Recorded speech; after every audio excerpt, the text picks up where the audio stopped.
taught at the Bolshoi Academy. Daniel Dolan from Widnes in Cheshire makes up the group, who are now firm friends. I was invited to spend a day watching their lessons and discovered that Daniel came top of his dance class last year.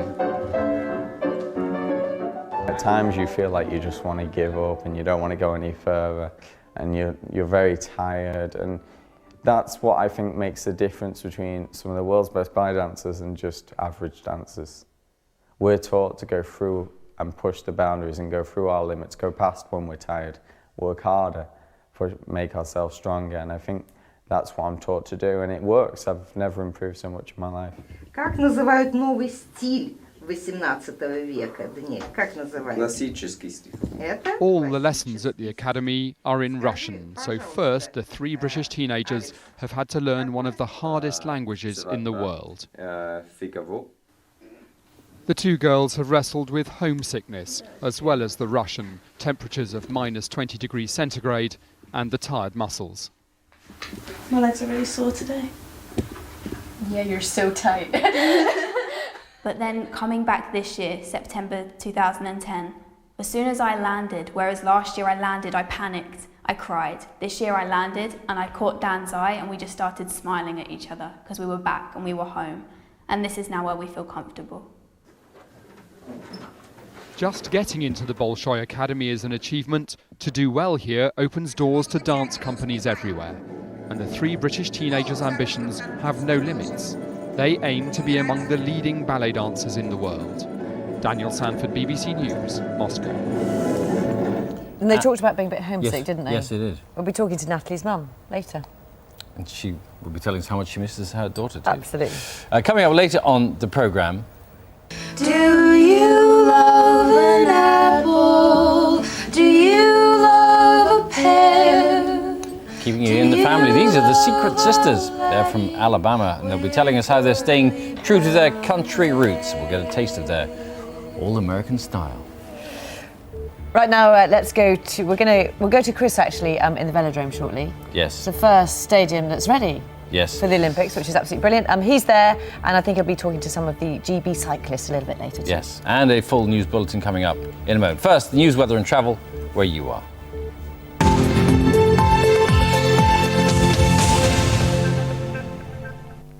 Good morning.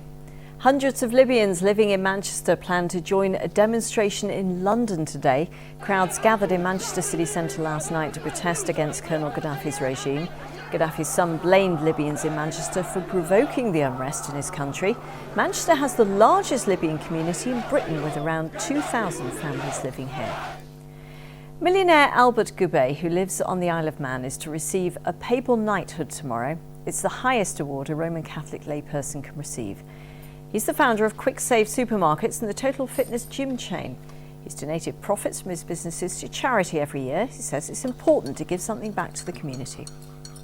I can remember one Saturday afternoon, I'm lying on the bed and I'm thinking, where's the next penny coming from? What the heck am I going to do? So I had this conversation with God, and I said, God, please help me to get on in this life. And whatever I make, you're going to get half. And that's how it was. We can see more of that on Northwest tonight at 6:30 this evening. More than 2 million illegal cigarettes have been seized in East Lancashire in the last 2 months, according to health officials. And they say the tobacco is thought to be responsible for 4 times as many deaths as drugs. The cigarettes are cheaper but contain high levels of tar and other toxins than those sold legally. You can hear more about that with Graham Liver on BBC Radio Lancashire this morning at 8:10. Items used by Royal Marines currently serving in Afghanistan have gone on display at the Imperial War Museum North. It's the first time it's exhibited things personal to troops in Afghanistan. Amongst the items featured is a helmet belonging to Royal Marine Corporal Ben Mitchell from Manchester. It's a really interesting helmet. It was the first of its type acquired by the museum. It's specially designed so that when the wearer is lying on the floor, it doesn't tip into their eyes. And it would have saved his life in many, many instances. Burnley are out of the FA Cup after a 5-1 defeat by West Ham at Upton Park. Jay Rodriguez scored the only goal there for the Clarets. Let's get the weather now. Here's Heather.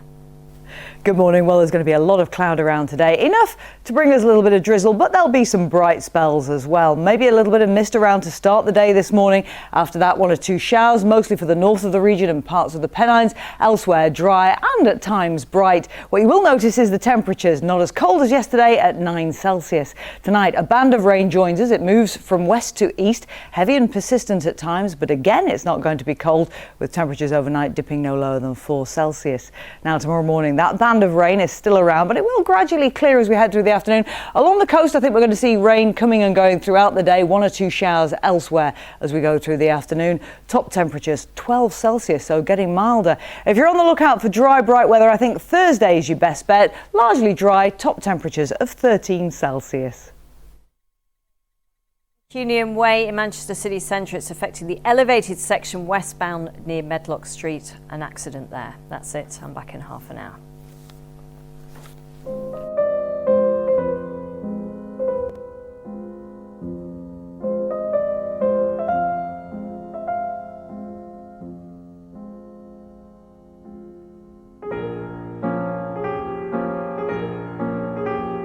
Life, recorded in stone.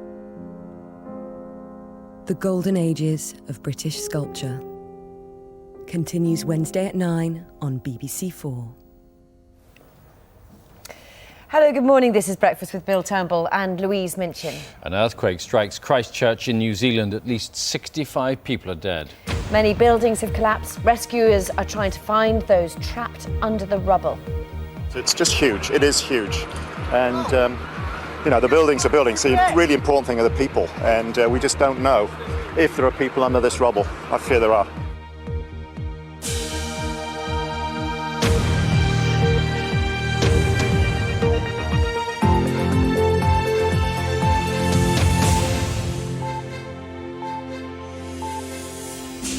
Good morning. It's Tuesday, the 22nd of February. Also ahead, Colonel Gaddafi makes a brief appearance on Libyan state TV and says he's still in Tripoli.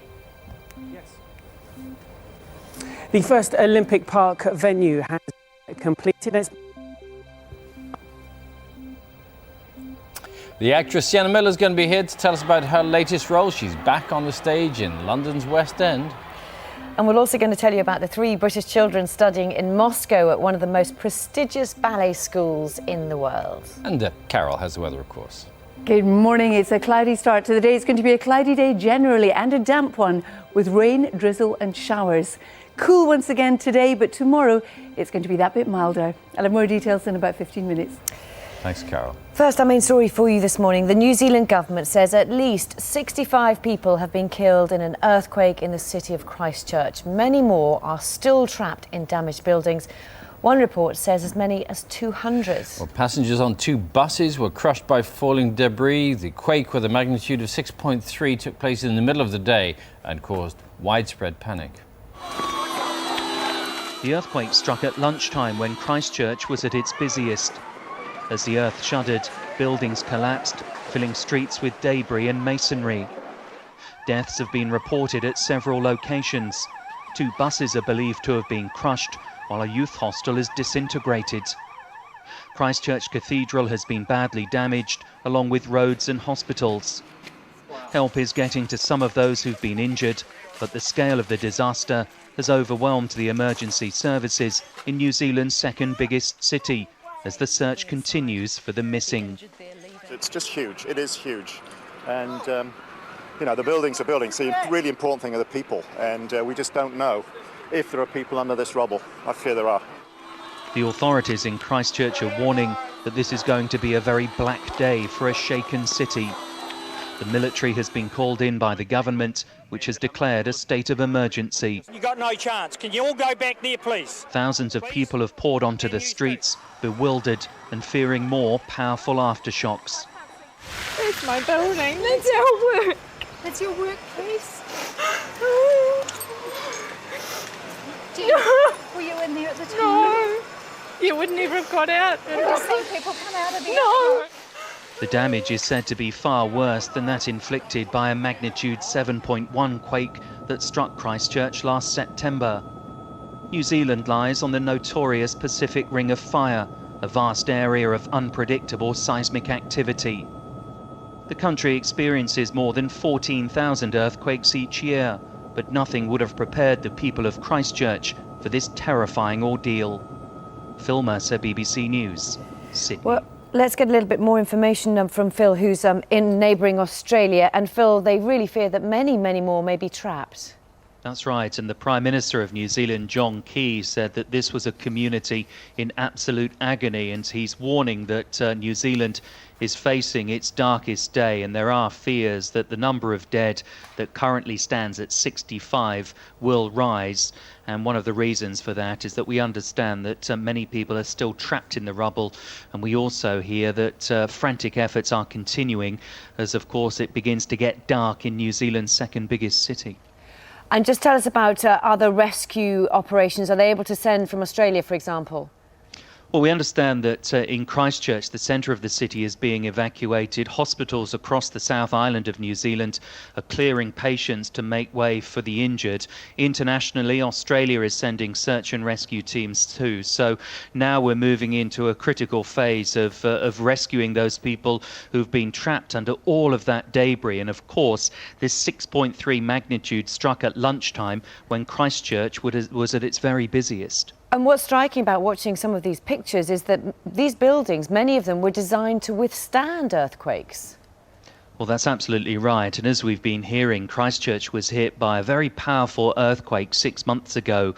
And the cleanup really hadn't even finished after that terrifying event. And no one died in September of last year because of, well, one of the reasons is that the earthquake struck at 4 o'clock in the morning. This one struck about 1 o'clock at lunchtime. And really, it has devastated vast areas of the centre of Christchurch.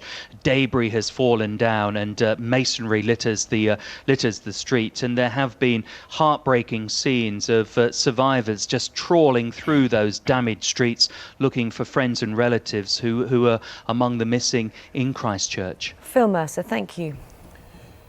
Libya's leader, Colonel Gaddafi, appeared briefly on state television last night and said he was still in his country's capital, Tripoli. There had been reports he'd fled to South America after the growing unrest.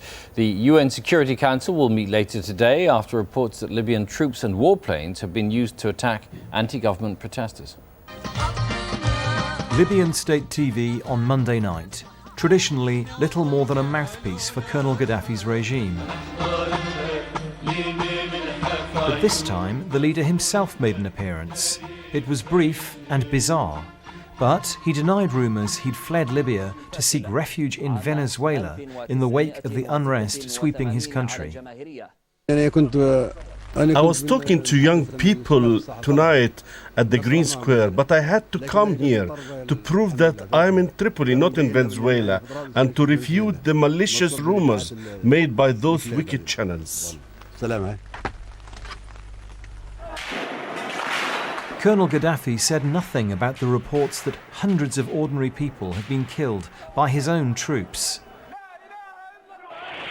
And fresh pictures have emerged of what appears to be government forces firing on unarmed protesters. Oh my God. They are firing at the civilians here. They are crazy. They are going crazy here.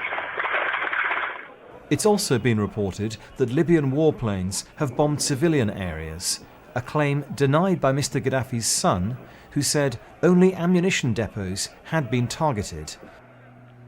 But 2 pilots defected to Malta rather than follow orders to attack innocent people.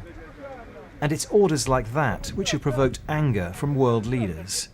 US Secretary of State Hillary Clinton called the bloodshed unacceptable, and a spokesman for the UN Secretary General said he was outraged at what was happening. The Security Council is to hold a special closed meeting on the crisis later today. They'll have much to discuss. Dominic Kane, BBC News. Well, foreign journalists are banned from Libya, so our correspondent Alistair Leithhead is monitoring events from Egypt, and he joins us now from Cairo. Morning, Alistair. Well, it's a rather bizarre appearance from Colonel Gaddafi, but making a single point with that appearance that he is still in Libya. Yes, a very peculiar way of doing a very short, only 30-second interview. Some people looking at it and saying, well, it wasn't staged, it seems quite natural, but then it's very peculiar. Why has he got an umbrella? Is he trying to pretend that everything's normal? When, of course, chaos is what we've been hearing coming out of Tripoli and other parts of the country. The latest we've been hearing from there are militia, mercenaries, driving around with loudspeakers, pro-Gaddafi militia, firing live rounds, and trying to make sure people stay indoors. That's very hard to know exactly what's going on. The amount of communication from inside Tripoli is very difficult at the moment. We've been hearing, of course, around the world, various diplomats and government officials have been resigning, saying that they can no longer support the government. That may suggest that things are falling quite quickly. But when you see Colonel Gaddafi on television making those kinds of statements, you think, well, maybe the regime there feels that it's got nothing to lose, that they can use firepower to stop the opposition from doing what opposition groups, of course, have done in other parts of the Middle East over the last couple of weeks. Alistair Leithhead, thanks very much. For the first time in 30 years, 2 Iranian naval ships have entered the Suez Canal. They're heading towards Syria for training exercises. Egypt's transitional government granted them permission, as under international agreements, it can only deny access in the case of war or safety issues. Israel says it takes a grave view of the passage of the ships, which are the first to go through the canal since Iran's Islamic Revolution. Billions of pounds of taxpayers' money has been wasted by the Ministry of Defence, according to an influential committee of MPs. The Commons Public Accounts Committee says the problems have been caused by the cancellation or delay of major equipment programmes. And speaking on Breakfast this morning, the Defence Secretary Liam Fox said closer monitoring in the future would help eliminate unrealistic budgeting for defence projects. One of the things that needs to be done is to tackle what is referred to as the culture of optimism, or the conspiracy of optimism, as it's sometimes called, where projects come in at unreasonably low prices. They get into the defence programme only to find that the costs mushroom later on. That's why I think we need to have proper cost assessments, very rigorously done from the outset. There does need to be a change in the culture, and today I'll be announcing a number of measures which I hope go some way to help that. The Prime Minister, David Cameron, is at a ceremony in Kuwait marking the 20th anniversary of the First Gulf War. It's the latest stop in his tour of the Middle East. Sir John Major, who was British Prime Minister at the time of the conflict, is also attending. Those are the main stories, with the time now at 11 minutes past 8. In the next 20 minutes or so, we're going to look at whether women in labour who ask for pain relief are getting it. A lot of mums complaining on the website Mumsnet that midwives won't give them an epidural. Now let's get back to our main story, or one of them. It was bizarre and it was brief, but Libya's leader, Colonel Gaddafi, did appear on state television last night. He told viewers he was still in Tripoli and not, as rumoured, on his way to Venezuela. We're joined now by our security correspondent, Frank Gardner, who you've met, Colonel Gaddafi, actually. What do you make of his appearance, and what do you think is going through his mind right now? That appearance we saw last night, less than 1 minute on television, was absolutely in character with Colonel Gaddafi's eccentric behaviour, except for one thing. The guy doesn't normally give short speeches. They go on for hours. And this was quite out of character for him to speak for less than 1 minute and say, I'm not in Venezuela, I'm here in Tripoli. Don't believe the dog channels, or these channels of dogs, as he puts it, referring to the foreign media, I think probably particularly to Al Jazeera, which he particularly dislikes. This is a man who, for decades, has seen himself as a kind of visionary. He likes to be known as Akh al-Qaid, the brother leader, rather like Kim Il-sung did and Kim Jong-il in North Korea, styling themselves as dear brother leader and things like that.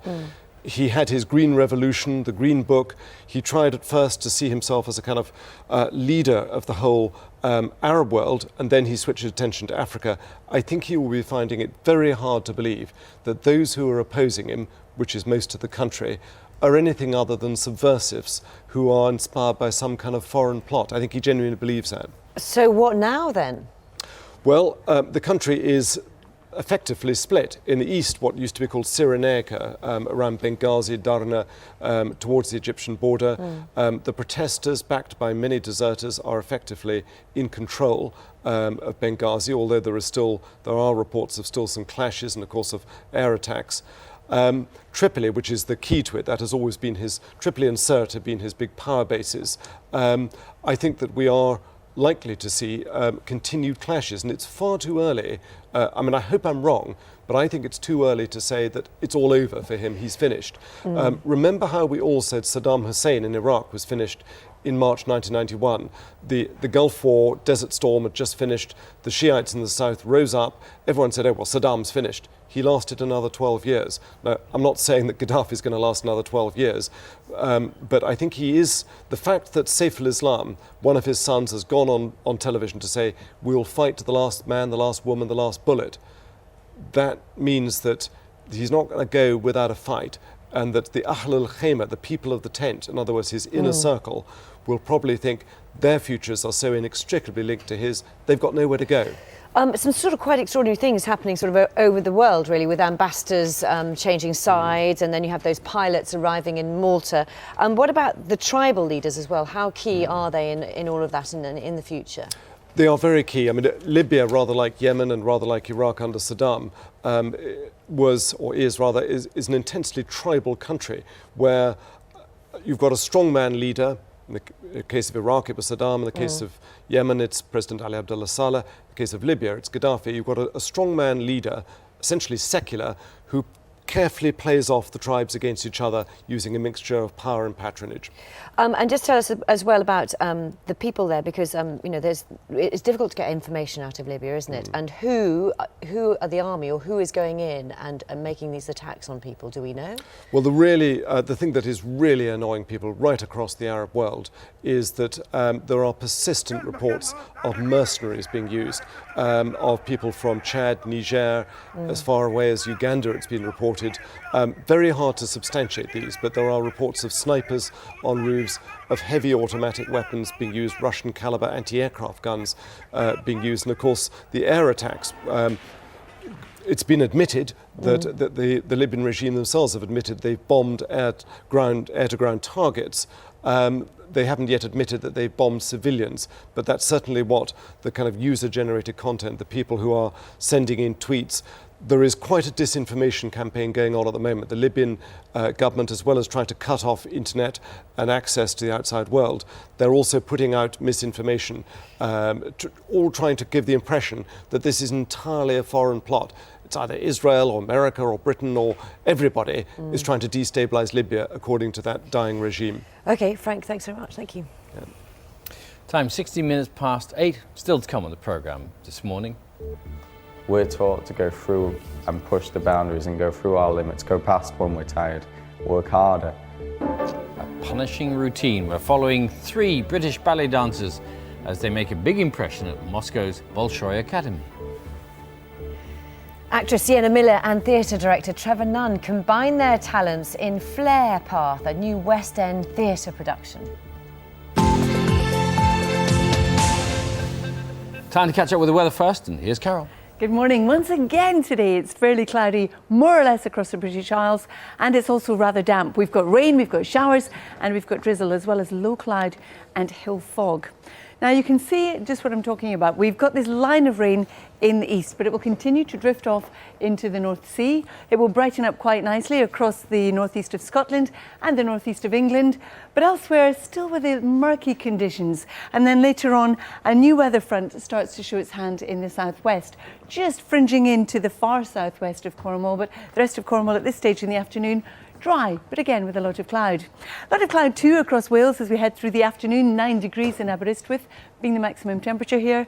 And for Northern Ireland, you might see a little bit of brightness in the east, but generally it's going to be cloudy and the cloud thickening up all the time. For Scotland, 1 or 2 showers, but equally the northeast seeing some breaks, and equally too some sunshine, and the same can be said across the northeast of England, some brighter breaks. But it's going to be cool all the way down the east coast. You can see there in Norwich 4 degrees being the maximum temperature. And for the southeast generally, we still will be under the veil of cloud, and we will be from the Midlands all the way down towards the Isle of Wight. Now look how quickly that band of rain's moving in from the west through the evening and overnight. It's heading off in the direction of the east.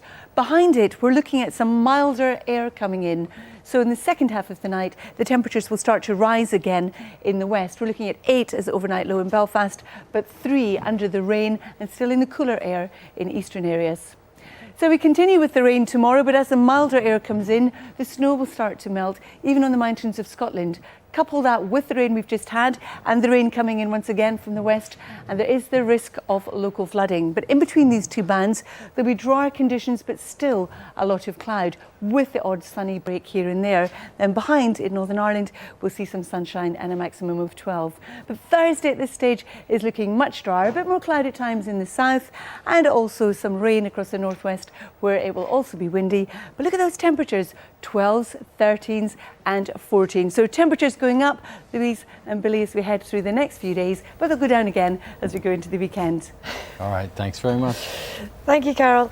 Now, midwives are being accused of failing to give women epidurals during labour. Hundreds of new mothers have posted their complaints online on the Mumsnet forum, saying they were fobbed off by midwives when they asked for the injection. Well, some of those complaining believe it's all about saving money, because once a patient has an epidural, they can't be left on their own. Let's hear some of their comments. I got bluntly told no epidurals were available on arriving in the delivery room. I asked for an epidural no less than 6 times during a 7-hour period. I'm so angry about this and feel that I was ignored and treated like a child. We are intelligent women. If we want an epidural, what right does some midwife have to withhold it? This paternalistic attitude to pain relief helps no one. Well, with us now, Lucy Jolin from the Birth Trauma Association and Francis Daystuck from the Royal College of Midwives. Good morning to you both. Good morning. Right, Lucy, what's happening?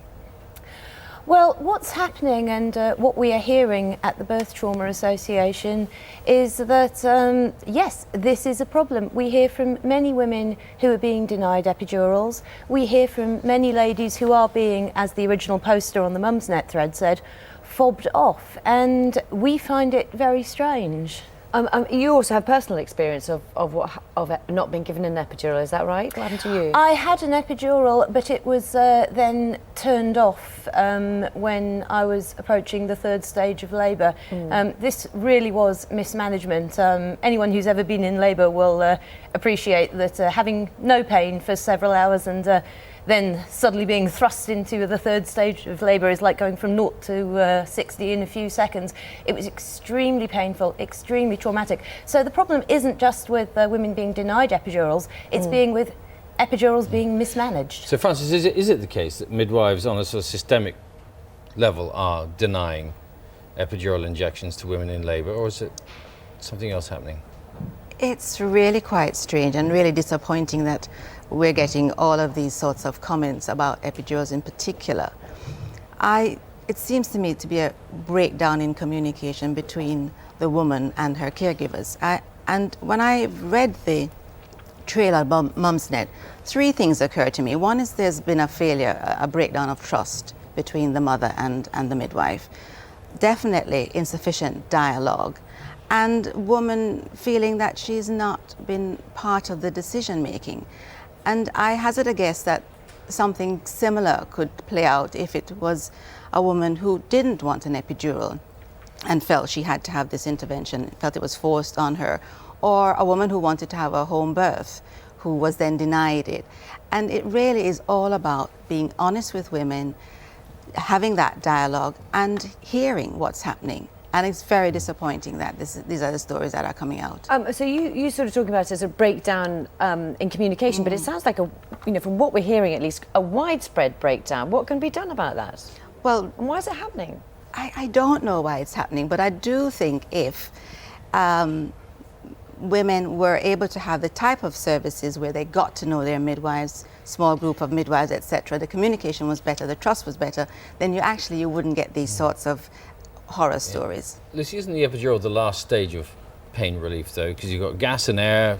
I don't know if they still use Pethidine or not, and then you get to the epidural. So it's the last resort. Is it the case that a lot of mums want it as the first resort? It can be a last resort, but you are right. Some mothers do want an epidural as soon as humanly possible, and that choice should be respected. Well, that makes it labour intensive, then, doesn't it? It makes the labour... It makes it labour intensive so far as now a midwife has to be there present all the time once the injection's been given. And again, I think it's important that a woman's choice is respected. But I do think we're talking about a wider problem here, which is in terms of attitude. Now, I'm not talking about all midwives here, but there is no doubt, and I know this because I have talked to them, that there are some midwives out there who have an ideological problem with women having epidurals, and they want to force their own opinions on the labouring mother. And this is not right. We should be respecting women's choices in labour, whatever those choices might be. And this is an attitude that really does need to change. If a woman wants an epidural, if it is medically feasible, then she really should be allowed it, because the consequences of not giving her the pain relief that she needs could be disastrous. We know that lack of control in labour is one of the main reasons why women get postnatal depression, why they get post-traumatic stress disorder following birth. The consequences can go on for years. Do you think there's a danger here that epidurals are kind of seen as the answer to everything? I mean, there are, as Bill was saying, there are other pain reliefs around. Do you think that is part of the perception of the problem? I think it's about breakdown in communication. Bill's absolutely right. Midwives will want to start off with the minimum first and then escalate. But if a woman says, look, I really don't think I can go through this, and there's been a birth plan before, whatever, then Lucy's right, that should be respected. I just believe that the whole thing is beginning to break down, and we have to be there and listening, and there have to be sufficient numbers of us to give that one-to-one care for all women in labour. What evidence do you have to suggest there's an ideology problem? What do you mean by that? Do you think that midwives are saying mums these days are just too soft? Is that what you're implying? Yes, I do, and there were several comments in the press to this effect last year. I have talked to midwives, I have been to several debates where there were large amounts of midwives present. My colleagues in the Birth Trauma Association talked to a lot of midwives off the record, and yes, there are women out there who think that basically we are all wussies and we should get on with it. I mean, imagine saying that to someone who's got a broken leg. Yeah, go on, just try for a few hours. You'll be all right, you'll be all right. You might not need the pain relief. There would be an outcry, and rightly so. Why we have this attitude to pain in labour, I absolutely don't know. It's agonising pain, and it's not really that different from the pain of a broken leg, and it needs relieving. Is that an attitude that you know that you've seen in midwives that you work with?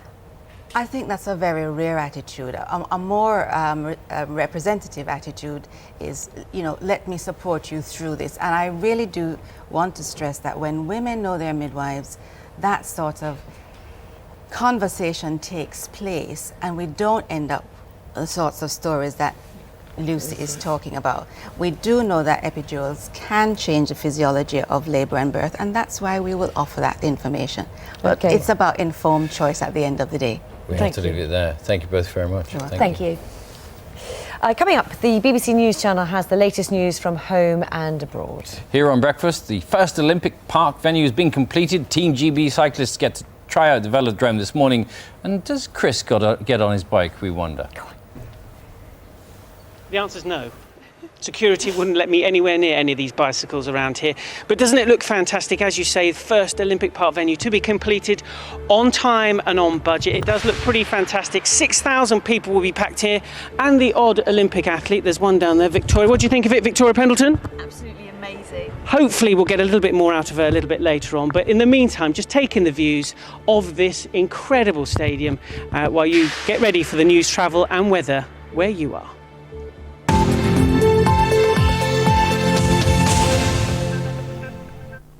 Good morning. Hundreds of Libyans living in Manchester plan to join a demonstration today in London. Crowds gathered in Manchester city centre last night to protest against Colonel Gaddafi's regime. His son blamed Libyans in Manchester for provoking the unrest in his country. Manchester has the largest Libyan community in Britain, with around 2,000 families living here. Millionaire Albert Goubet, who lives on the Isle of Man, is to receive a papal knighthood tomorrow. It's the highest award a Roman Catholic layperson can receive. He's the founder of QuickSave supermarkets and the Total Fitness gym chain. He's donated profits from his businesses to charity every year and says it's important to give something back to the community. I can remember one Saturday afternoon, I'm lying on the bed and I'm thinking, where's the next penny coming from? What the heck am I going to do? So I had this conversation with God, and I said, God, please help me to get on in this life. And whatever I make, you're going to get half. And that's how it was. See more of that interview on Northwest Tonight this evening at 6:30. More than 2 million illegal cigarettes have been seized in East Lancashire in the last 2 months, according to health officials. They say the tobacco is thought to be responsible for 4 times as many deaths as drugs. The cigarettes are cheaper than those sold legally, but contain higher levels of tar and other toxins. Items used by Royal Marines currently serving in Afghanistan have gone on display at the Imperial War Museum North. It's the first time it's exhibited things personal to troops in Afghanistan. Amongst the items featured is a helmet belonging to Royal Marine Corporal Ben Mitchell from Manchester. It's a really interesting helmet. It was the first of its type acquired by the museum. It's specially designed so that when the wearer is lying on the floor, it doesn't tip into their eyes. And it would have saved his life in many, many instances. Burnley are out of the FA Cup after a 5-1 defeat by West Ham at Upson Park. Jay Rodriguez scoring the only goal there for the Clarets. The travel in a moment. First, here's Heather. Good morning. Well, there's going to be a lot of cloud around today. Enough to bring us a little bit of drizzle, but there'll be some bright spells as well. Maybe a little bit of mist around to start the day this morning. After that, 1 or 2 showers, mostly for the north of the region and parts of the Pennines. Elsewhere, dry and at times bright. What you will notice is the temperatures not as cold as yesterday at 9 Celsius. Tonight, a band of rain joins us. It moves from west to east, heavy and persistent at times, but again, it's not going to be cold, with temperatures overnight dipping no lower than 4 Celsius. Now, tomorrow morning, that band of rain is still around, but it will gradually clear as we head through the afternoon. Along the coast, I think we're going to see rain coming and going throughout the day, 1 or 2 showers elsewhere as we go through the afternoon. Top temperatures 12 Celsius, so getting milder. If you're on the lookout for dry, bright weather, I think Thursday is your best bet. Largely dry, top temperatures of 13 Celsius. Delays, I'm afraid, on the Mancunian Way, Manchester city centre. It's the elevated section westbound heading towards Regent Road after an accident, and queuing traffic on Kingsway near the Wallasey Tunnel from the toll booths into Liverpool. You can get your latest travel news on all your BBC local radio stations. That's it. Goodbye from me for now. Bye-bye.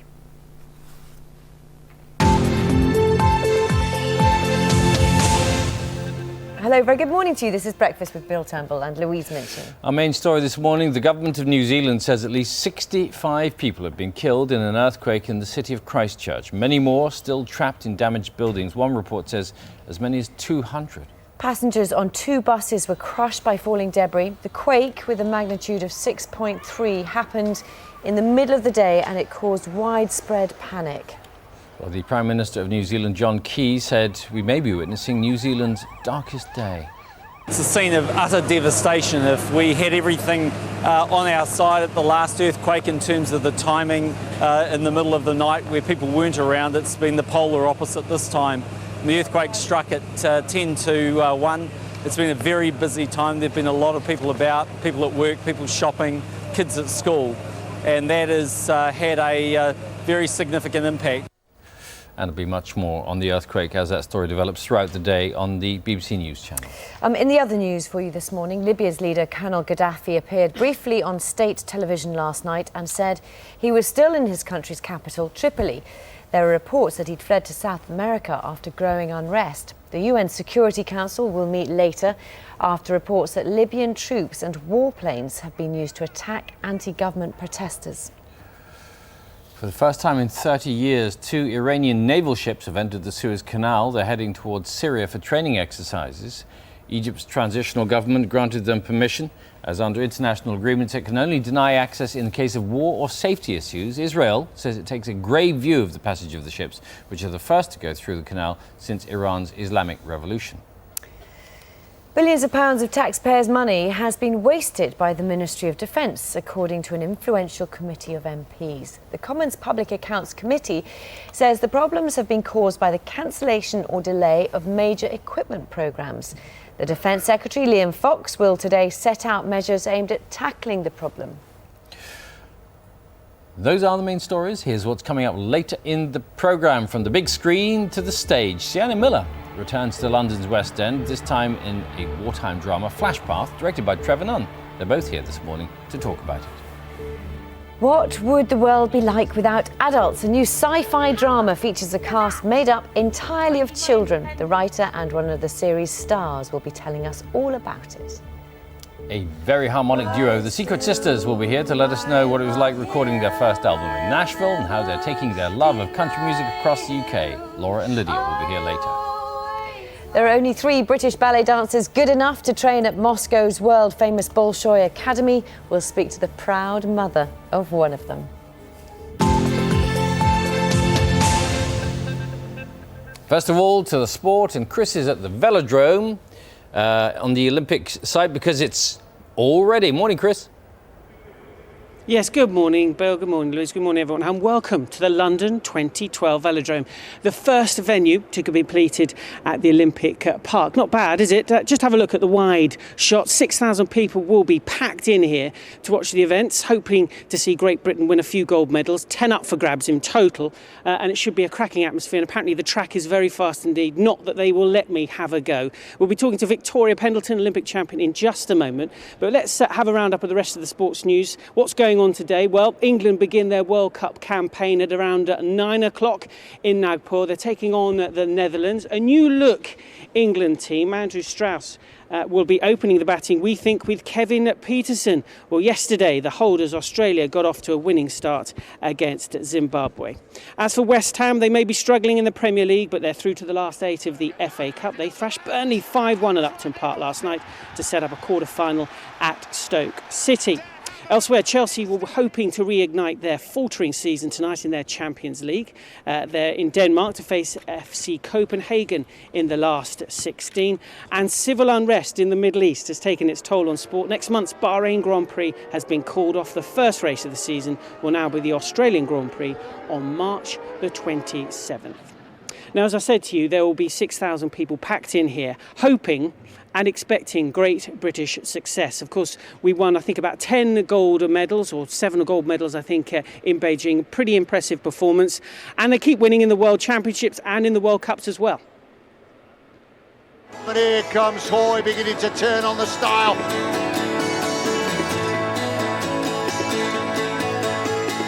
Completely committed in the back straight. We'll keep an eye on the time. The gold medal has gone to Great Britain.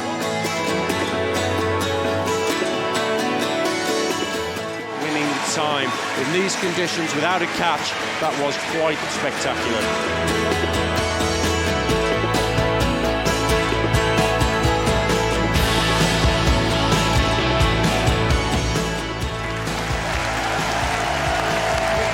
Sanchez, who closed down on Mears, who's no slouch, and she had at least 15 metres advantage. Well, one person you may have seen celebrating there is this person here, Victoria Pendleton, winner in Beijing, winner of a gold medal. How are you? What do you think of this particular venue? You'll be starring here, hopefully, in front of 6,000 people. It's very exciting. I mean, it's twice the capacity we're used to performing in front of, and Manchester's only 3. And it's almost deafening in such an enclosed arena, so it's something really to look forward to. I'm very, very excited and very keen to get on and have a little ride round in a little while. Yeah, watch out for security, they do get you. Yes. I got done at about 10 past 6 trying to walk on this track. It seems weird talking to you because I think we met in 2004, 2005, and you weren't an Olympic champion. London didn't have the London Olympic Games then. A lot has changed. A lot has changed. The team has really grown and gone from strength to strength, and I think we've been very fortunate to have pretty much a dream success since then. So I'm surprised I haven't seen you back having a little train around. I remember you were quite good, quite skillful. Yeah, I didn't look too good in lycras though, did I? What about the future of British cycling? Because I know we had some youngsters on this track yesterday having a little whiz around. Places like this, will it make that much of a difference? Well, definitely. I mean, in terms of velodromes, there's only 2 competition venues really within the country, and one of them is only good enough for international competition. So to have one in the south, in England, where young people can train, and if it's used as well as Manchester Velodrome, I mean, it's booked up with schools, with hobby, groups as hobbies, with teams, with national teams. It's really, really well used facility. I think it's just great to have the opportunity to use one, close to home. Now, Team GB are here. You've had a busy time, haven't you? You've just had a World Cup competition. I can see the coach over there. He's quite frightening, always gets me. I suppose people at home picked up newspapers and it said bronze next to your name, didn't say gold. Is it time to panic? I don't think so. We're all working to a 2-year plan, really, in order to be, to have the best preparation next year. You have to put in the foundations this year, and rushing it would be a bit of a mistake. So I'm pretty confident with where I am at the moment. I know there's a lot more to come, and I'll be looking forward to next year. But nobody panic. I think we're all on track. Excuse the pun. Phew, I don't know whether you can see just round there. There's David Brailsford over there, the coach, just there, just chatting over there. He's the guy on the right-hand side. He's a hard taskmaster. But you have to be around here because the expectation, I'm going to tell you now, is enormous for this particular team. Are you ready for that? Well, I think we'd be naive not to expect a lot of expectation. We're one of the sports that do perform well at major competitions such as the Olympics, and we want to do well for ourselves more than anything. We want to please the public as well, and the team has exceptionally high standards, and I don't think that's going to change, and we're just going to have to be able to cope with it. There'll be support around to help us deal with that kind of pressure, but we want it more than anyone else as well, so everyone's looking in the same direction right now. All right, Victoria, thank you very much for joining us. If you whiz off that way, I'll distract security by running off that way. But thanks for joining us. Now, if you do want to build one of these, I think you need Siberian pine. Did you know that? You need 26 specialist carpenters and around 350,000 nails and screws. It's a busy time going back DIY shop for you, eh? Absolutely. Chris, thanks very much. Nice to see you. Now, imagine this, a world without adults. Well, that's the reality facing the children in The Spartacle Mystery, a CBBC sci-fi drama series where the kids are left on their own and have to build a society from scratch with no grown-ups to provide power, food, water, or even a lift. No. Alison Hume wrote the series in which one of its main characters has cerebral palsy. And Wesley Nelson plays that role. It's the latest in an acting career that's already seen him in the film Sex and Drugs and Rock and Roll and on stage at the National Theatre. Before we speak to them both, here's a look at the action. What would the world be like with no adults? What are we going to do? Anything we like! Go! Morning. Run! One adult, and she's mad. You must travel to the Spartacle Project and bring the adults back. All aboard! Come back on that train! Getting out will not be possible. No time to explain! It would be too dangerous. Block all the doors. It's a lockdown. All guards to the front entrance. Slow down! Watch out! To victory! Always! Victory! Who needs money? Well, Alison and Wesley are here. Welcome to you both. Thanks very much. Alison, just explain to us the concept first of all. Well, the idea came about because there's an experiment, the largest experiment in the world at CERN in Switzerland. The Hadron Collider. That's right, yes. And then the media got into a bit of a frenzy about what would happen when they switched on black holes, and I thought, well, what would happen and what would children like to happen? Well, let's get rid of all the grown-ups. And they all disappear, don't they? 11, yeah, 11, yeah. Right. Yeah. So. Yeah, a world without grown-ups, has it ever appealed to you, Wesley? Well, it is exciting. It's nice to be able to act in it. Mm. Is it? Tell us about your character, because he has cerebral palsy, which you have as well, don't you? Yeah, I definitely think my cerebral palsy helped me play Geoffrey, because there are similarities between us, and so I think he was better because of that. It makes your mind race, actually, when you watch the first episode, thinking, well, what would happen and what would they do? And there are all these different things to think. And eventually, I suppose, the children do have to form some kind of society of their own from chaos. I think that's right. I mean, freedom is intoxicating, and we certainly show that in the show. But with freedom comes responsibility, and I think children would look after each other. I think children are essentially good, and they would look after each other. It's quite interesting, isn't it, when the parents, all the adults, disappear. First of all, they start sort of helping themselves to the ice creams and all the rest of it, and then it's the televisions. But things change a lot, don't they? That's right. I mean, the world gets harder. It's a challenge for them, and they form tribes. And so I imagined a world where the children form tribes of different hues and shapes, and it makes it exciting. So is it sort of Lord of the Flies, but not quite as serious? I think it's Lord of the Flies with laughs. Yeah. I think William Golding had a different view of children than we Yes, do. we hear this slightly sort of religious analogy going on there. Yeah. And it's on CBBC. My two were watching yesterday and they really enjoyed it. But it is quite scary, that sort of concept for young children, isn't it? That suddenly, you know, your parents disappear. How do you deal with that?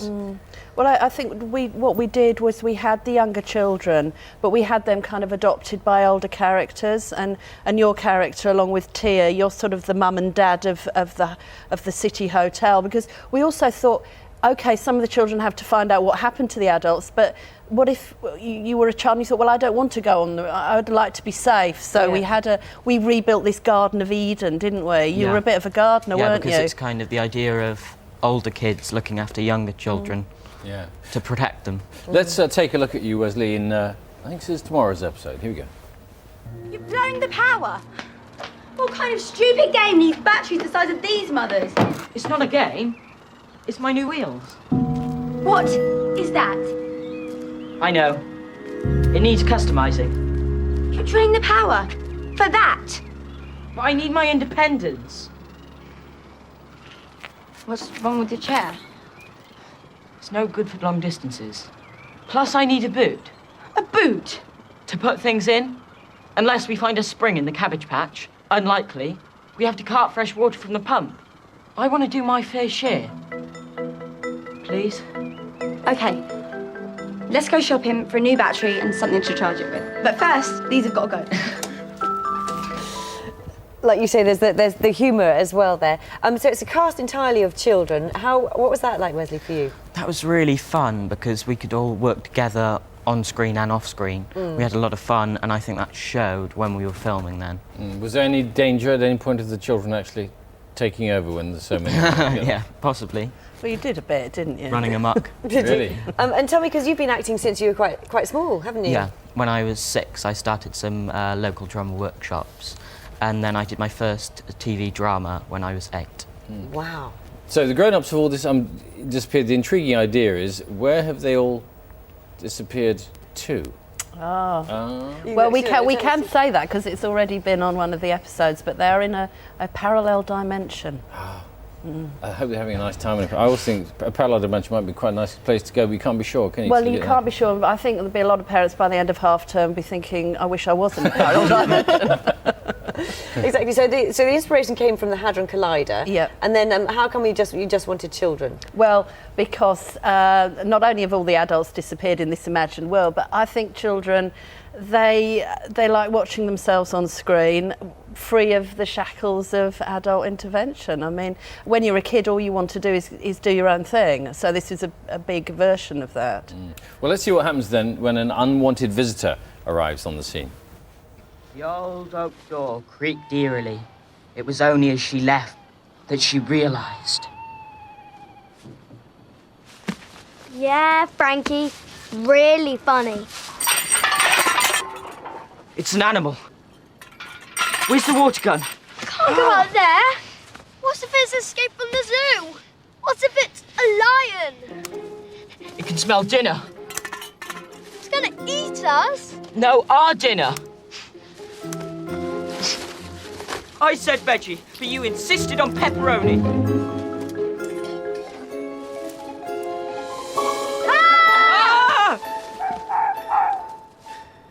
Because they didn't remove the animals, just the grown-ups. You've been acting for quite a while. Was it 8 years since you were 6 years old? Yeah, I've done a few things. Yeah. And tell me, so it takes quite long, obviously, to film them. Do you have a school on the set, or where does everybody go to school? Oh well, we have tutors in term time. Right. So and then we do work at home as well to catch up. So even though you're an actor, you still manage to keep up to date with all your school stuff. It's not quite that brilliant. Is there, how many episodes altogether is it? 13. So it's 6.5 hours. Yeah. Of a lot of writing, but also that takes a lot of time to film. Yeah. Well, we rattled through it, an episode a week. You had to keep on your toes, didn't you? Are they all one-take wonders, kids? Oh, well.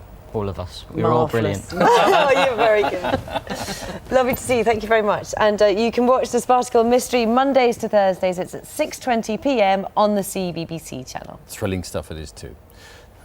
What about the weather? How thrilling is that? Here's Carol. Oh, not terribly, Billy, this morning. Good morning. It's a fairly cloudy day once again today, and also a damp one, We've got some rain, we've got some drizzle, we've got some showers, we've got hill fog, we've got mist, we've almost got the lot. Now you can see the extent of the cloud across the British Isles this morning. The rain continuing to move away from eastern areas, some sharp showers across the far northwest of Scotland, and this rain just fringing across the far tip of Cornwall and the Isles of Scilly. Now as we go through the afternoon, it's not going to make huge progress. You can see it here. So for much of the southwest at this stage, it will remain dry but cloudy, 11 being the maximum temperature in Barnstaple. A cloudy afternoon too across Wales. We've got some hill fog this morning as well. And as we head across into Northern Ireland, you might see some brightness in the east, but for most, it's going to be cloudy ahead of the rain coming in. The northeast of Scotland, though, faring quite nicely this afternoon with some sunshine. As we push further south, there's a bit more cloud around and the odd shower. And the northeast of England also seeing some sunshine as we go through the afternoon. But for the rest of us, into the Midlands, East Anglia, the southeast, all the way down towards the south coast, including the Isle of Wight, it is going to remain fairly cloudy. Now, through the rest of the afternoon, evening and overnight, the rain will push from the west, steadily moving over towards the east, and some of this will be heavy. In the second half of the night, behind this band of rain, the temperature will actually start to increase. So in Belfast and Plymouth, we're looking at about 8s, maybe 9s. But ahead of the rain band and in it, in the east, it still is going to be cold, only 3 in Norwich. So we start on this wet note across many parts first thing in the morning. Drier conditions coming in behind with some showers, and then another band of rain coming in to the west, and it's likely to be heaviest across the northwest of Scotland. Now with the milder conditions coming in too, the snow is likely to thaw. Coupled with quite a bit of rain, there is the risk of localised flooding across parts of Scotland. But on Thursday, for many parts of the British Isles, drier and brighter, a bit more cloud at times along the south coast, and some showers and stronger winds in the north. And that's it. Have a great day. Back to Bill and Louise. We'll do our best, Carol. Thanks very much. For the first time ever, there are 3 British students at the world-famous academy linked to the Bolshoi Ballet. The teenage dancers have all their lessons taught in Russian. There's also another big lesson for them. No pain, no gain. Our Moscow correspondent Daniel Sanford went along to see what it takes if you want to be the best.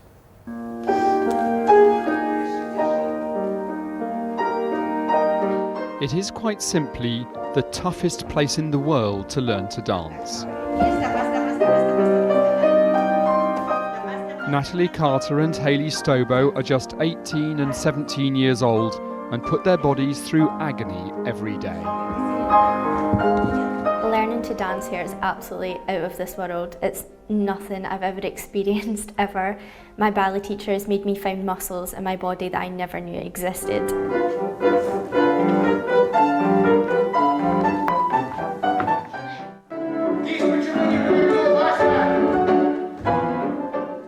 And for the first time, there are 3 British students at the Bolshoi Academy.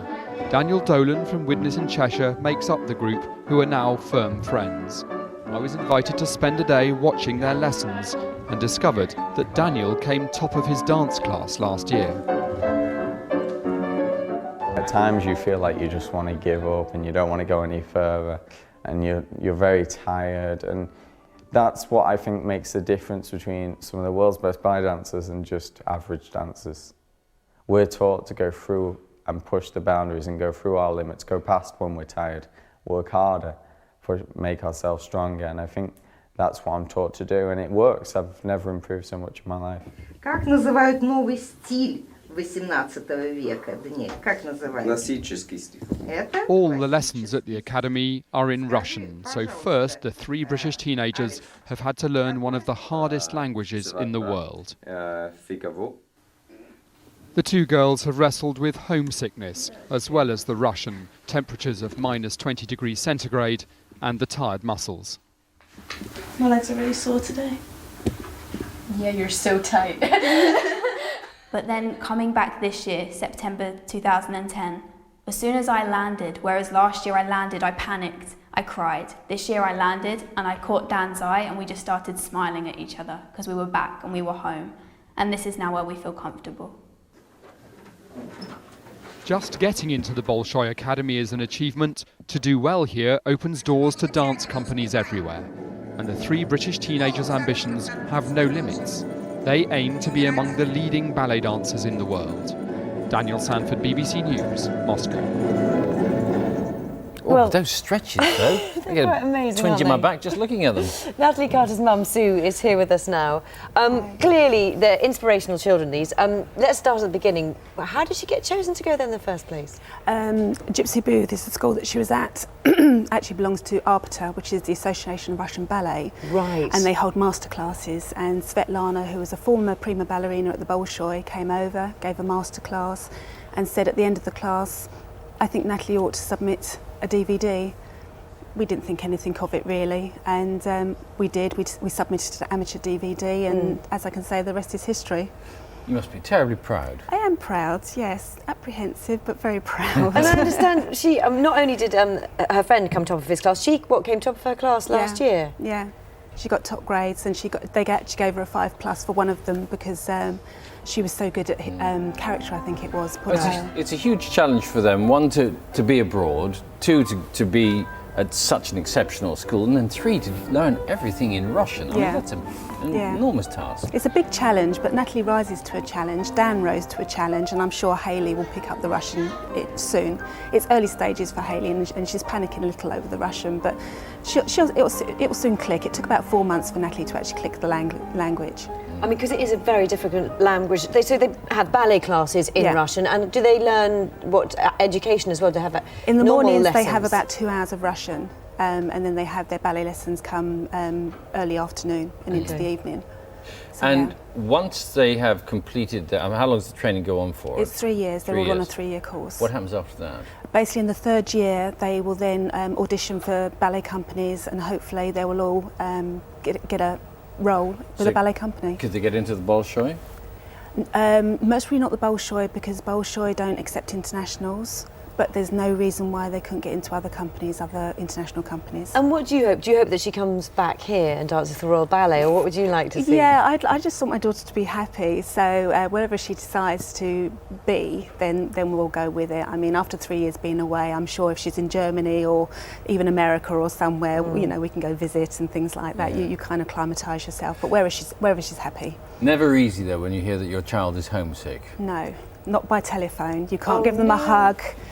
You've got a child crying at the other end saying, you know, I'm really upset, and you just try to think of everything that comes into your head to, you know, comfort them, and you know it's not enough. Do they look after them Yes. well though? I mean, do they make them Yes. feel at home? Because you think, oh, going to Russia's going to be a bit sort of strict and sparse. Russians are lovely people. Yes, they have this perception of it being very austere, but no, they're lovely. They look after you. If they feel that you've got any problems at all, they look after you, and they take you to doctors. They make you sit out if they feel you've got any twinges. They don't push you to the extreme where you're in such pain that you can't even walk or anything. They're very caring people. So you obviously miss her. How often does she come home, and how often do you go out there? Well, I took her out there the first year. Obviously, it's quite expensive to go out, visas and flights and everything. They come home roughly 3 times during the term time. For a couple of days in November, maybe 2 weeks at Christmas. They're hoping to get a couple of days off soon. Otherwise, it's back for the summer. Still, it's a high price to pay for having her away, but it is a once-in-a-lifetime opportunity, isn't it? That's what we had to weigh up. Well, you must be very proud. Thank you very much. I'm proud of all of them. And wish her, obviously, Natalie, all Will the very do. best. Yes, Thanks thank so you much. very much. Thank you. The voices of siblings Lydia and Laura Rogers make up the sound of the Secret Sisters. They've been hugely popular with fans here after their performances on Jules' annual Hootenanny. The sisters first stormed onto the country music scene after impressing the legendary producer T-Bone Burnett, and they've gone on to secure a record deal and have now released their debut album. They're primed and ready to sing for us this morning. Before that, we're going to chat to them about their self-titled album. First, though, here they are performing The One That I Love Is Gone. Well, I found a bluebird high on a mountainside, and the little bird would sing its little song. So I'll sigh, I'll cry, I'd even wanna die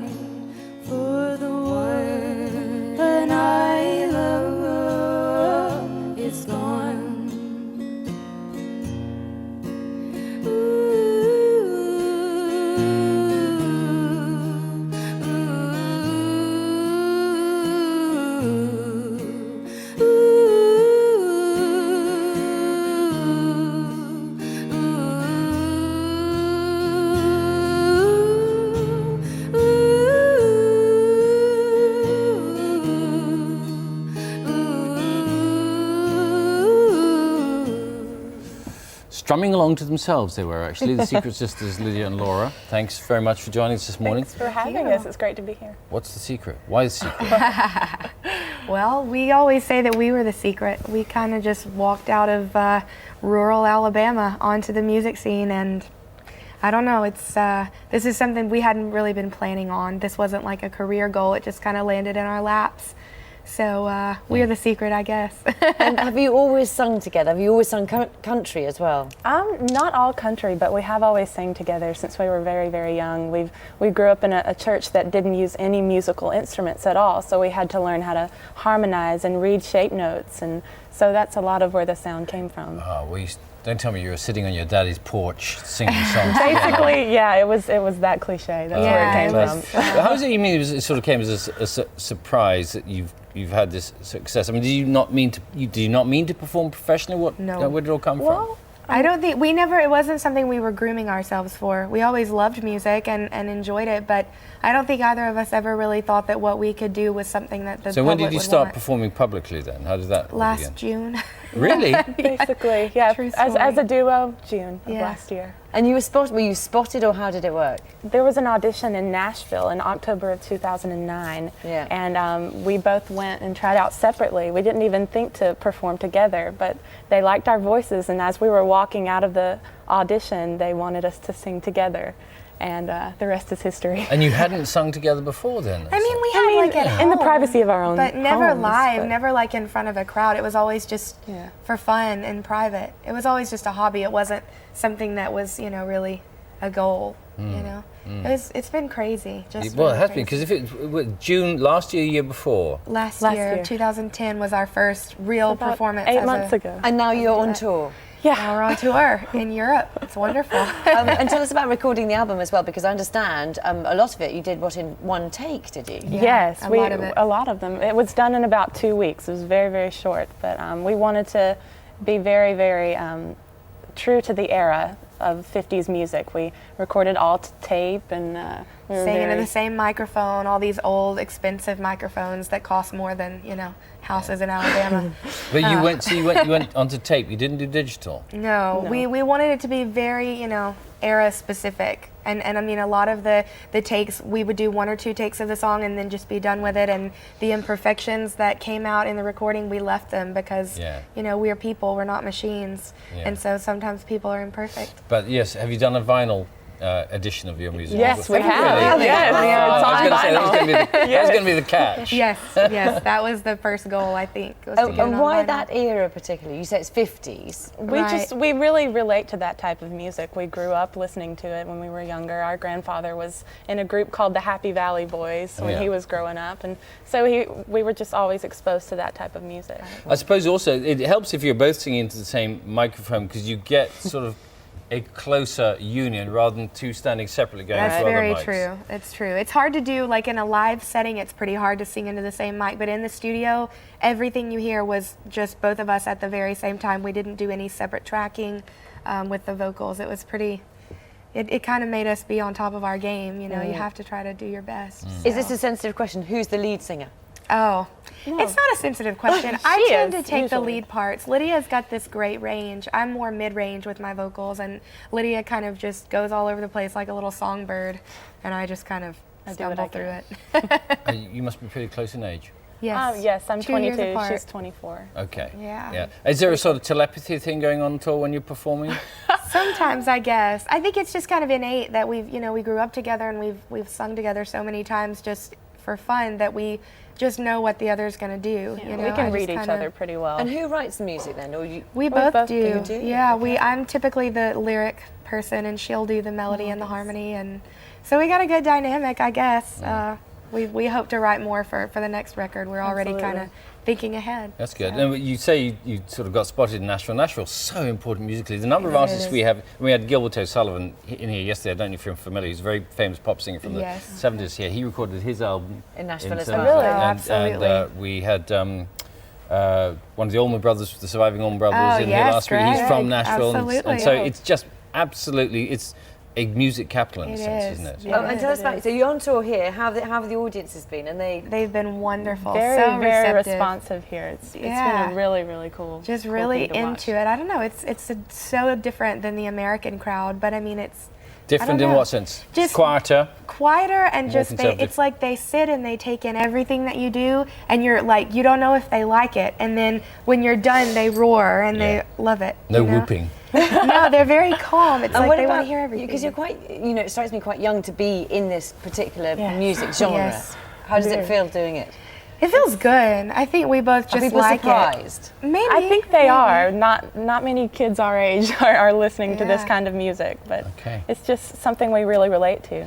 Well, thanks very much for joining us. You're going to play us Thank you. out in Yeah. just a second. Yes, Well, absolutely. first we've got to do some advertising for you. Yes, the album, The Secret Sisters, is out now. You can see them on tour across the UK until March. In a moment, we get a final look at the news from where you are. First, let's hear The Secret Sisters one last time. It's a Hank Wilson song, isn't it, you're going to sing? Yes, your cheating heart. Ready? Your cheating heart will make you weep. You'll cry and cry and try to sleep, but sleep won't come the whole night through. Your cheating heart will tell on you when tears come down like the falling rain. You'll toss around and call my name. You'll walk the floor the way I do. Your cheating heart will tell on you. Your cheating heart will tell on you. Lovely, thank you. Thank you very much. Thank you for having us. Thanks for letting us be here. We'll be. Good morning. Hundreds of Libyans living in Manchester plan to join a demonstration today in London. Crowds gathered in Manchester city centre last night to protest against Colonel Gaddafi's regime. Gaddafi's son blamed Libyans in Manchester for provoking the unrest in his country. Manchester has the largest Libyan community in Britain. Millionaire Albert Goubet, who lives on the Isle of Man, is to receive a papal knighthood tomorrow. It's the highest award a Roman Catholic layperson can receive. He's the founder of QuickSave and the Total Fitness gym chain. He's donated profits to charity every year. More than 2 million illegal cigarettes have been seized in East Lancashire in the last 2 months, according to health officials. They say the tobacco is thought to be responsible for 4 times as many deaths as drugs. Plans to make cuts of 20% to the Cheshire Police budget are expected to be approved today. It could mean losing more than 200 police officers and 450 civilian staff over 4 years. Items used by Royal Marines currently serving in Afghanistan have gone on display at the Imperial War Museum North. It's the first time it's exhibited things personal to troops in Afghanistan. Now, the weather, mainly cloudy, although some eastern areas may get a few breaks in that cloud. Come with those likely to have a little rain at times, mainly on the fells. Temperatures around average for the time of year with light southerly winds, highs of 9. And then during the evening, I'm afraid rain and strengthening winds spreading in from the west with heavy rain later on. That's it. We're back with more at 1:30. Have a good morning. Bye-bye.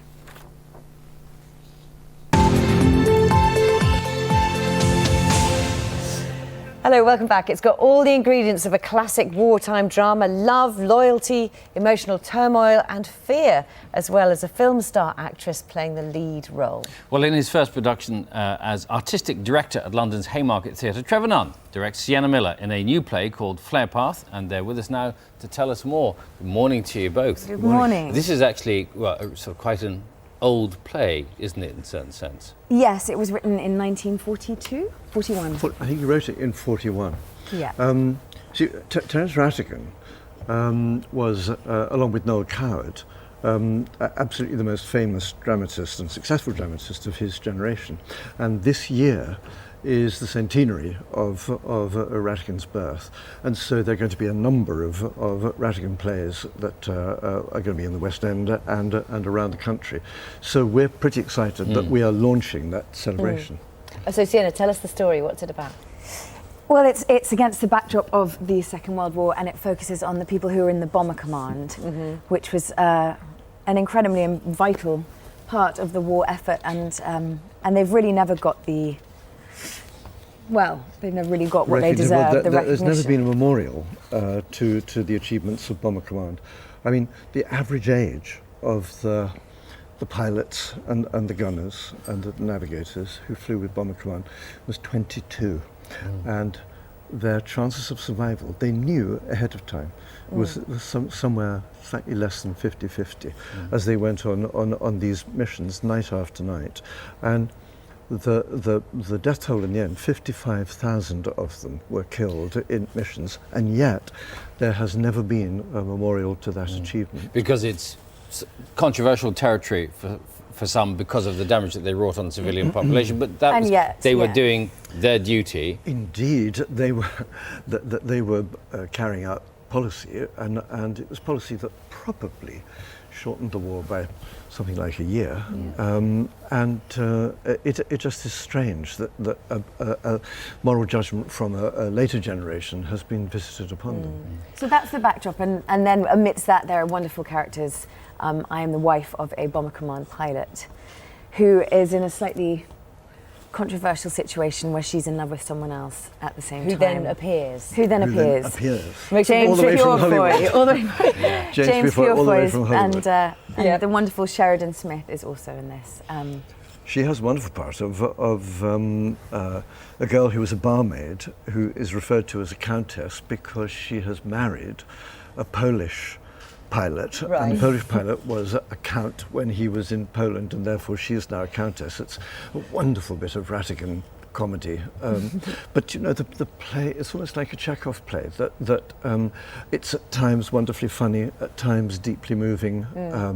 It's got a wonderful range of feelings, and we open at the Haymarket Theatre on March the 10th, previews from March the 4th. How long is it since you've been on stage in the West End? I'm trying to remember the last time you were... The last time was, I think, 2005. What was that? That was As You Like It at the Wyndhams. Yes. And then I did a play on Broadway a year, well, not last year, now the year before. So which I saw, and she was terrific. Thank you. And then you said, I must have her. Sienna worked with me on a workshop that we did in London, so we've been in rehearsal room together before. Okay, and you know, you're in the film. You've done some fantastic films as well. How does the stage work compare to the film work? I think it's more challenging and ultimately more rewarding because of that. And the pressure's on, you know, you can't really get it wrong or anything. And you can't get it wrong any night, can you? No, and things happen. No, you cannot. But anything can happen, and I don't think you ever feel more alive. I know that sounds cliche than when you're on stage, and it's different. What I love about theatre, there is always that magic. You have to create. You have nothing to start with. Yes. You have an audience sitting there, and it's up to you, the actors, to light that spark. Yeah. Or to light that fire with that spark. And I think, interestingly, it goes both ways. The attention of the audience can have a massive effect on the performance you give. I think it's a very interesting experience in that way. A bad audience can mean a bad performance. You can feel that from the stage, you can, yeah. Well, it's 800 people or so watching you. You know, you're definitely aware of that energy. Yeah, it is a big and very grand theatre, the Haymarket. It's a lovely theatre, but it's very, very beautiful, and it feels grand, although actually there's this kind of lovely intimacy about the auditorium. I think it's got something like 850 seats, so it's not one of the biggest, although it has got this splendid portico outside. Yes, you're making me nervous now. No, a big theatre is 1,400 seats. like we used to have to fill at the Royal Shakespeare Company down in Stratford, 1,400 seats in order to communicate a Shakespeare text. It's just one person you're playing to at a time, though. Isn't that what you would tell actors when they're... That you say what? You're playing to one person rather than... That's what you need to think. Wait, I'm giving a direction. Wouldn't that be good advice to give? That you're playing one person as opposed to... you're playing to one person. What do you say? Oh, right, to one person. Yes. To one person. Oh, well, if you move one person, that's enough. That's what preferably, you have to believe that person is your great aunt and she's sitting in the very back row. Right, okay, so you're going to project it at least. Yeah, you can play more than one person if you want. No, but I thought you said play two. Yeah. Well, yeah. So this is now. What have you? You've done a movie as well, Yellow. Is that right? I did. Yes. I finished that last year. And when are we going to be able to see that? I'm a sort of a small role in it. I think it will come out this year sometime. Nick Cassavetes directed it and wrote it, and I play someone with Tourette's syndrome, which was very interesting. Yeah. Oh, that's why you've been doing that at rehearsal. That explains a lot. Has a lot of stuff been coming out accidentally then that wasn't supposed to? A lot of what? A lot of you been... Actually, the verbal ticking, which it's famous for, is only 10% of what Tourette's Absolutely. actually is. So there was lots of physical... I needed a lot of massages after trying to do that. Very good. Rule. So it starts in March and then goes on how long for? It's June the first play in of the season that I'm doing, and therefore it's written on her heart. June the 4th. Oh, brilliant. Is where it goes to. Good. It's a pleasure to see you both. Thank you very much. Good luck. Yeah, well, break a leg, we should say. Top tips, really. Bill. Thank you very much. Thank All you. right. Thank you. Yes. Ooh, I shouldn't do that, should I? That's it for today. We'll be back tomorrow. I'll be speaking to the actor Edward Fox, also the comedian Mark Thomas. Thanks for being with us. Louise I'm will see back you tomorrow. Charlie will be here. It'll be even better tomorrow, believe me. Bye-bye. Bye-bye.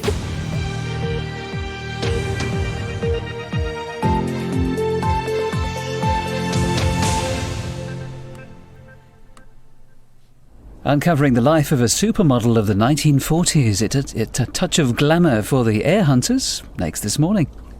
Don't do great things here, Sarah. Mother, what's happened? My daughter's dreams have been trampled into the mud, sir. Leave me alone! We desperately need a new girls' high school built for the purpose. Don't forgive me. He's the past, and you're the future. If you'll take my advice, you'll tread a little more carefully in future. Thought you were on my side. I am on your side. It's over. South Riding, the series continues. Sunday at 9 on BBC One. Catch up on BBC iPlayer. Guilty or not guilty? Word of advice, don't be alone with him. You don't intimidate me. I'm concerned for your safety, that's all. You didn't do your job properly, you know it, that's why you're cross. From where I'm standing. I don't think you know what you're doing. You make me sick. Now maybe just get in too close sometimes, Mother. No one ever talks to her like that. You tell me you didn't do this, and I will fight for you. The Fight is On. Silk starts tonight at 9 on BBC One and BBC One HD. Exciting investment potential on the coast in Kent. Homes Under the Hammer heads for Margate in 45 minutes. First, more fascinating family trees in the new series of Air Hunters. Today, the Air Hunters are looking into a spectacular six-figure estate. We've actually heard that the value of this estate is 3 times what my top hope was, really. Teams across the country will be hunting for relatives who have no idea they're in line for a windfall. Could they be knocking at your door?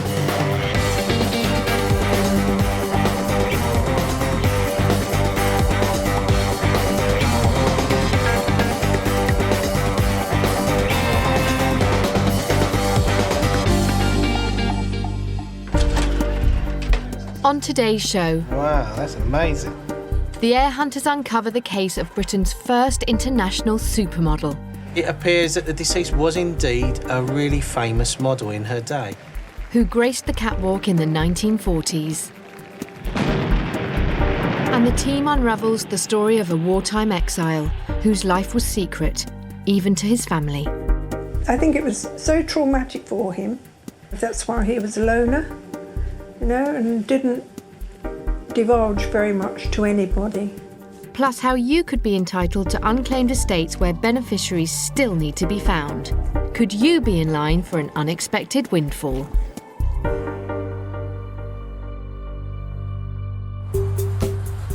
Every year in the UK, an estimated 300,000 people die without leaving a will. If no relatives are found, then any money that's left behind will go to the government. And last year they made £12 million from unclaimed estates. But there are over 30 specialist firms competing to stop this happening. They're called Air Hunters, and they make it their business to track down missing relatives and help them claim their rightful inheritance. I bring about a change so that the rightful assets go to the rightful family members and not to the state.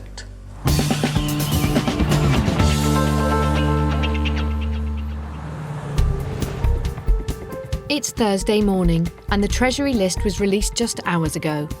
It shows the names of people who've died without leaving a will, and staff at Fraser & Fraser, Britain's largest heir hunting firm, are scouring the entries. Today, it's unusually lengthy. 25, 13th of June. The team's trying to make an early breakthrough to get an edge on the competition. We've got one here aged 101, the deceased, and we've got Nip